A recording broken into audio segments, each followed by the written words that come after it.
आज का टॉपिक है हमारा book keeping and accountancy. So will start with definition of book keeping. JR. Bartley boy कहते हैं book keeping is an art of recording business dealings. Business dealings बोले तो business transactions. हमने पिछले वीडियो में देखा था बिजनेस ट्रांजेक्शन का मीनिंग, ओके, और कुछ एग्जांपल्स भी देखे थे। So business transactions in a set of books. Books बोले तो we will prepare many books like journals, ledger, trial balance, etcetera etcetera. अभी ये जर्नल क्या है, लेजर क्या है and what is trial balance, you will get to know slowly slowly. इतनी जल्दबाजी में आप नहीं सीख पाओगे। तो जर्नल, लेजर, ट्रायल बैलेंस, इन सब पे अलग अलग चैप्टर्स आएंगे, okay, that will be called as books. So book keeping is an art, it's an art. हर कोई नहीं कर सकता, वो आर्ट है, वो किसी ना किसी को ही आती है। So it's an art of recording. Recording बोले तो राइटिंग एंड कीपिंग। अभी writing you can take writing manually, लेकिन अब तो सब ऑनलाइन ही होता है, that is electronically. And keeping, okay. So this is the definition of simple definition of book keeping, okay. Let's go ahead. Okay, अब हम देखते हैं features of book keeping, very simple manner. Number 1, so bookkeeping is a systematic method of recording all the business transactions. Which business transactions? The transactions which are related to business. It's a simple method of recording all your business transactions. Number 2, which transactions are recorded? Only financial transactions. Which transactions? Only financial transactions. Transactions बोले तो dealings, बोले तो activities जिसमें finance include होता है, बोले तो पैसा इंक्लूड होता है, जिसमें फाइनेंस इंक्लूड होता है। Number 3, period. So book keeping we maintain for a specific period. Let's say for example 1 year. 1 साल के बाद उस बुक कीपिंग को खत्म होना है। खत्म मतलब बंद होना है, ताकि वो फिर से चालू हो सके। क्यों बंद होना है? क्यों नहीं बंद होगा? जैसे सपोज आप लोग स्कूल में हो या कॉलेज में हो, पढ़ते रहोगे, एग्जाम नहीं दोगे तो आगे कैसे जाओगे? इसलिए स्टडीज बंद करके एग्जाम देना जरूरी है। वैसे ही बुक कीपिंग को 1 साल के बाद बंद करके फाइनेंशियल परफॉर्मेंस देना जरूरी है। What financial performance? अरे जैसे आप एग्जाम देने के बाद क्या पता चलता है, पास हुए या फेल हुए। पास हुए तो कितने अच्छे नंबर से पास हुए या कितने बुरे नंबर आए, हो सकता है। वैसे ही इनका पीरियड 1 साल के बाद उनका बुक्स बंद होता है। क्या जानने के लिए? उनका परफॉर्मेंस। कौन सा परफॉर्मेंस? उन लोग को पास फेल की चिंता नहीं होती, उन लोग को चिंता होती है प्रॉफिट या लॉस की। प्रॉफिट कितना हुआ, लॉस कितना हुआ, ये जानने के लिए उनको एक पीरियड बोले तो 1 साल के बाद बुक बंद करना होता है। Number 4, rules and regulation. अभी ऐसा नहीं कि बुक कीपिंग है चलो हम बुक में कुछ ना कुछ लिख देंगे, राजेश का अकाउंट इधर, सिमरन का अकाउंट इधर, सीमा का अकाउंट उधर, राजू का अकाउंट उधर, वगैरह वगैरह। No, we have to follow some rules, we have to follow some regulations. Without rules and regulation, I repeat, without rules and regulation you cannot start with book keeping, okay. And last feature number 5, scientific method. Feature number 5, scientific method. So bookkeeping is done by using scientific method. अभी आप लोग बोलेगे हम तो commerce लिए है भाई, science कहाँ से आ गया? साइंस का मतलब क्या? साइंस का सिंपल मीनिंग क्या? Something which is experimented and approved. So this bookkeeping rules and regulations are experimented by many people and it is approved also. मतलब ये काम करता है, it is approved, that's why it is called as scientific method. ये थे हमारे simple features of book keeping. इसमें कुछ भी डाउट हो तो प्लीज कमेंट सेक्शन में जरूर डालें। आइए अब देखते हैं objectives of book keeping. Number 1, accurate record. So book keeping will help you accurate figures. Accurate बोले तो एकदम सच्चा, जितना सेल्स हुआ है, जितना परचेज हुआ है, वो एग्जैक्ट एक्यूरेट फिगर दिखाएगा कौन? Book keeping. So that's why it's very important to maintain a book. Number 2, it shows all the record date wise. So in bookkeeping we record all the transaction date wise. We record it chronologically. बोले तो 4 अप्रैल पहले आएगा, उसके बाद 7 अप्रैल आएगा, उसके बाद 10 अप्रैल आएगा. बीच में 12 अप्रैल नहीं डाल सकते. It should be recorded chronologically. It should be recorded date wise. And also account wise. Now what is account wise? So bookkeeping will help you to know the data, to know the information, to know the amounts account wise as well. Account wise बोले तो राजू से कितना लेना बाकी है, सीमा को कितना देना बाकी है, मिस्टर एक्स से कितना लेना बाकी है, मिस्टर जेड को कितना देना बाकी है, etcetera etcetera. That is called as account wise. Number 3, permanent record.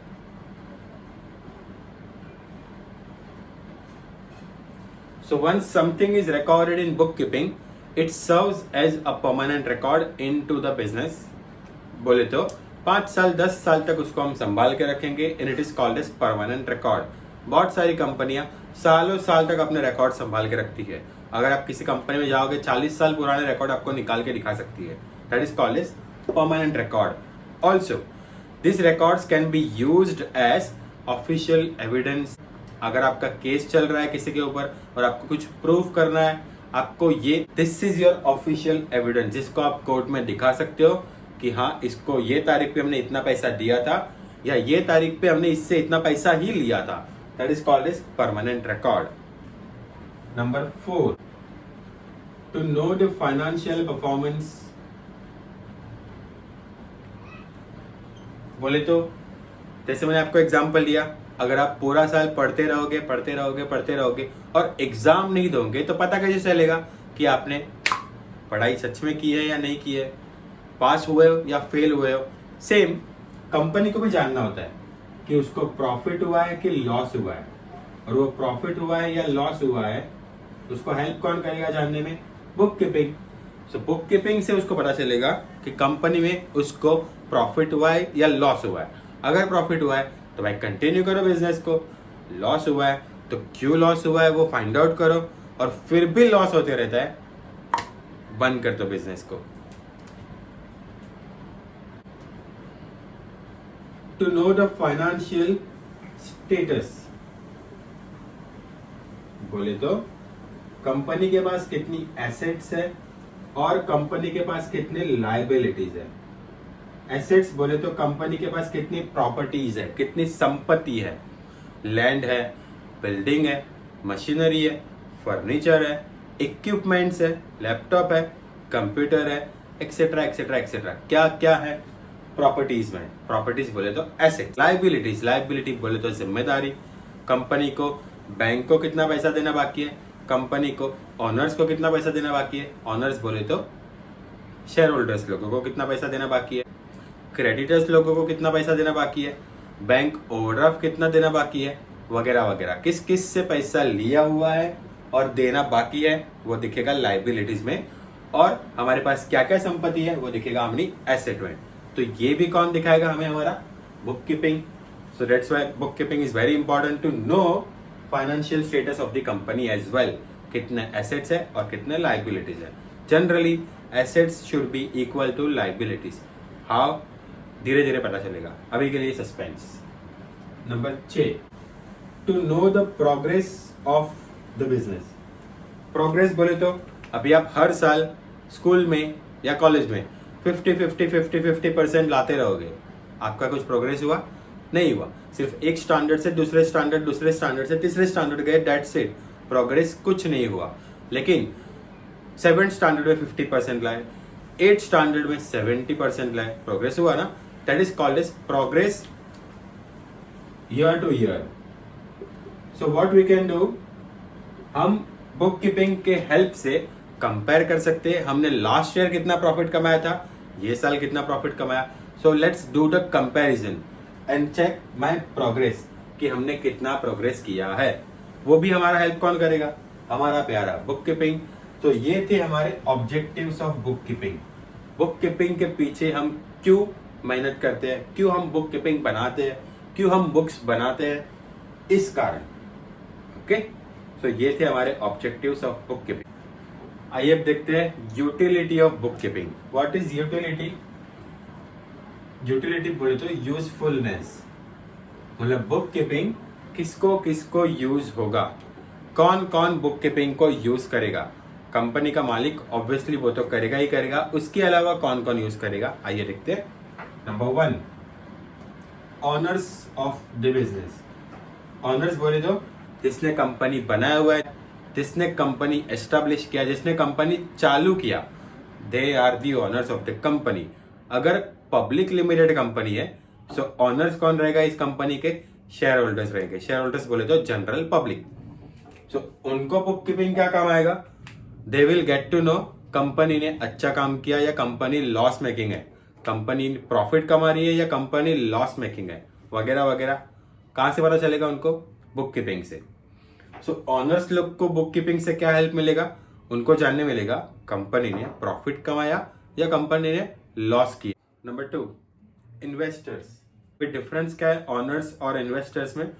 Honours बोले तो जो लोग कंपनी के इक्विटी शेयर्स खरीदते हैं वो लोग कंपनी के ऑनर्स बनते हैं। और इन्वेस्टर्स में कौन कौन आते हैं? इन्वेस्टर्स में आते हैं equity share holders, preference share holders, debenture holders, depositors. जो जो कंपनी में कुछ ना कुछ इन्वेस्ट करते हैं, they are the investors of the company. Okay, so investor लोग को बुक कीपिंग में क्या पता चलेगा? कंपनी प्रॉफिट मेकिंग है या लॉस मेकिंग है। अगर प्रॉफिट मेकिंग है तो मेरा इंटरेस्ट या डिविडेंड, मेरा बोले तो इन्वेस्टर्स का इंटरेस्ट या डिविडेंड टाइम टू टाइम मिल जाएगा। अगर कंपनी डिफॉल्ट इन पेमेंट है, डिफॉल्ट इन पेमेंट बोले तो पैसा देने में नाटक करती है, सो कहां से पता चलेगा मेरे को? बुक कीपिंग से।